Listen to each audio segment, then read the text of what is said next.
Pumirma ng Memorandum of Understanding ang Quezon City Vice Mayor Gian Soto at Triathlon Philippines President Tom Carrasco Jr. para sa National Aquathlon Championships na gaganapin sa lungsod sa September 28. Narito ang report ni teammate Jamaica Vayaca.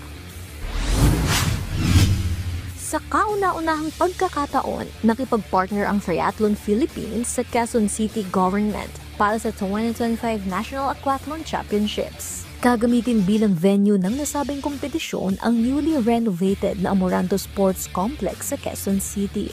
Ayon kay Tom Carrasco Jr., President ng Triathlon Philippines, bagong hamon ito para sa kanila dahil mula sa open water facilities, ito ang unang beses na gagamit sila ng swimming pool para sa mga atleta.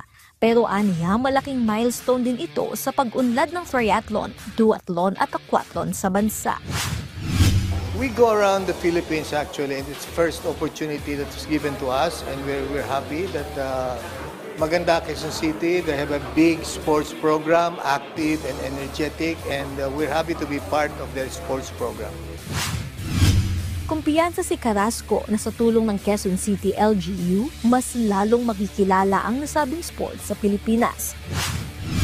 Coming from Quezon City, maraming atleta rito. I know that they have a very, very active sports program.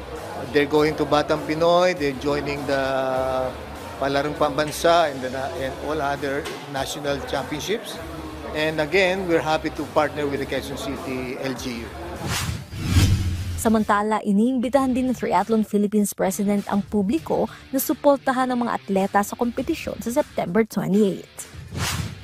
We invite all those aficionados, sports fans, to see our young guys, the young up-and-coming triathletes o aquathletes. Experience nyo po ito. It's a new challenge, it's a new course, and it's gonna be a new experience for everybody. Thank you po. Jamaica Vayaca para sa atletang Pilipino, para sa bagong Pilipinas.